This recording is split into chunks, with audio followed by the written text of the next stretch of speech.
ఎల్కానా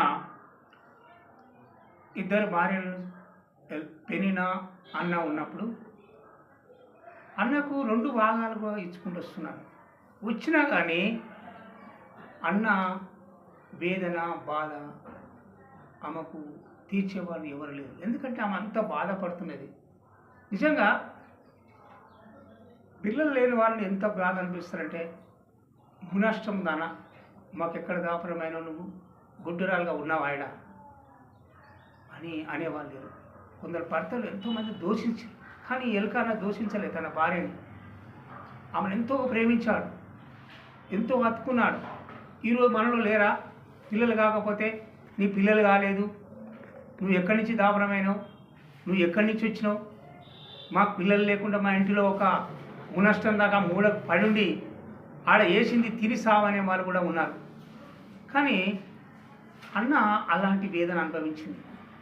ఆ బాధ అనుభవించకున్న ఎల్కానా కూడా ఏం మాట్లాడలేదండి. నిజంగా ఎల్కానా చాలా బాగా చూసుకున్నాడు, చాలా ప్రేమించాడు.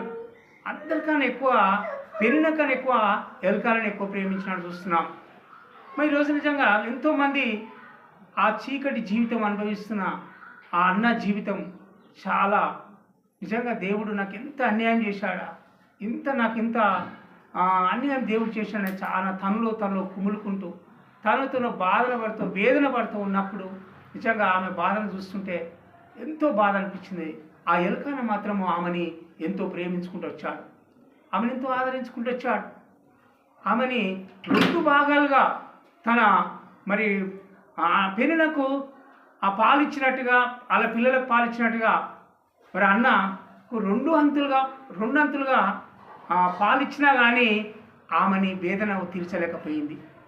నిజంగా ఆమె డబ్బు తీర్చలే, ఆమెకిచ్చిన ప్రేమ కూడా భర్త అని అన్నాడు, 10 మంది కుమారుల కన్నా శ్రేష్టమైన కాదా అన్నా కానీ ఆమెకు ఆ బాధ కూడా ఆమె తీరలేకపోయింది.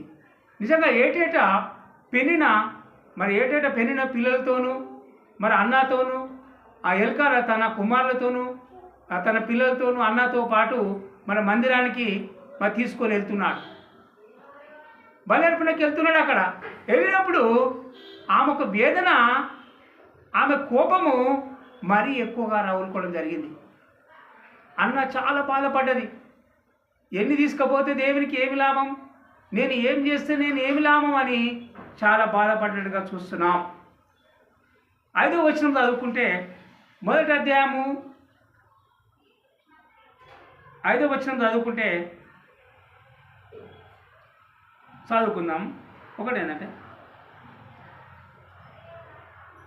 తనకు ప్రేమగా ఉన్నందున ఆమెకు 2 పాలు ఇచ్చుచూ వచ్చెను. యెహోవా ఆమెకు సంతు లేకుండా చేసెను. 2 పాలు ఇచ్చినా కానీ యెహోవా నాకు సంతు లేక చేసిండు. నువ్వు ఎన్ని పాలు ఇస్తే నాకేంది, నువ్వు ఎంత మంచిగా చూస్తే నాకేందని అన్న బాధపడ్డప్పుడు అప్పుడు ఏం జరిగిందంటే, 9వ వచనం చదువుకుందాం.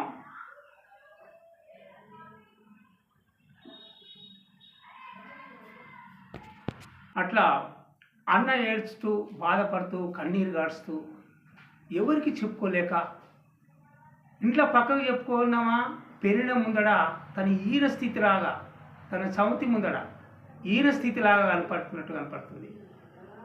ఎవరు నా వేదన తీర్చగలుగుతారు, ఎవరు నా బాధ తీర్చగలుగుతారు అని అన్న చాలా బాధపడుతున్నట్టుగా చూస్తున్నాం. నిజంగా మందిరం పోవాలప్పుడల్లా ఆమె చాలా కోపంతో పోతున్నది. నాకు వెనుక వచ్చిన పెనిలకు పిల్లలు ఉండడం, ఆమె ముందడ నేను ఒక ఈన స్థితిలాగా, ఒక దౌర్భాగ్య స్థితిలాగా నా బతుకున్న జీవితమాయే, నా జీవితాన్ని చీకటిగా మారిపోయాయి. నా జీవితంలో అసలు నా సంతోషం నేను చూడలేనా, నా బ్రతికెందుకు అనే పరిస్థితి కాడికి వచ్చినది అన్నారు. వచ్చినప్పుడు 10వ వచనం చదువుకుందాము. యెహోవా సన్నిధిన ప్రార్థన చేయొచ్చు, బావుగా ఏడ్చు. సైన్యములకు అధిపతి యెహోవా, నీ సేవకురాలైన నాకు కలిగిన శ్రమను చూచి నీ సేవకురాలైన నన్ను మరవక జ్ఞాపకం చేసుకొని నీ సేవకురాలైన నాకు మగపిల్లను దయచేసినలా వాని తల మీదికి సౌరం కత్తి ఎన్నటికీ రానియక వాడు బ్రతుకు దినములని నేను వారిని యెహోవాకు అప్పగించని మొక్కుబడి చేసుకొనును. హల్లెలూయా.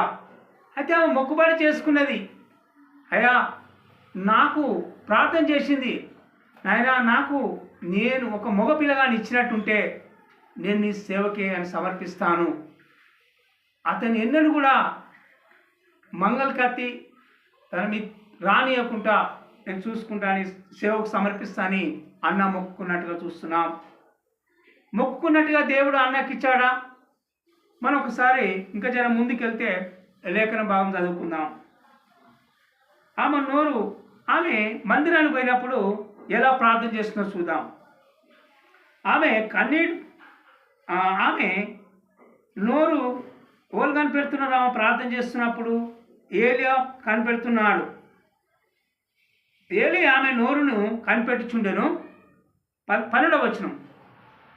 అన్న తన మనసులోనే చెప్పుకొనిచుండగా ఆమె పెదవులు మాత్రమే కదులుచుండెను, ఆమె స్వరము వినపడక ఉండెను. కనుక ఆమె మత్తురాలై ఉన్నవా దాని అనుకొని, ఎంతవరకు నువ్వు మత్తురాలై ఉందువు, నువ్వు ద్రాక్షరసము నీ వద్ద నుండి తీసివేయమని చెప్పగా, అన్న అది కాదు నా ఏలినవాడా, నేను మనోదుఃఖము గలనై ఉన్నాను, నేను ద్రాక్షరసమునైనను మద్యమునైనను పానము చేయలేదు, కానీ నా ఆత్మ యెహోవా సన్నిధిన కుమ్మరించుచున్నాను. నీ సేవకురాలను నన్ను పనికి మాలిదానిగా ఎంచవద్దు. అత్యంతమైన కోప కారణమును బట్టి బహుగా నిటార్పులుగా విడుచు నాలో నేను చెప్పుకొనిచున్నాను.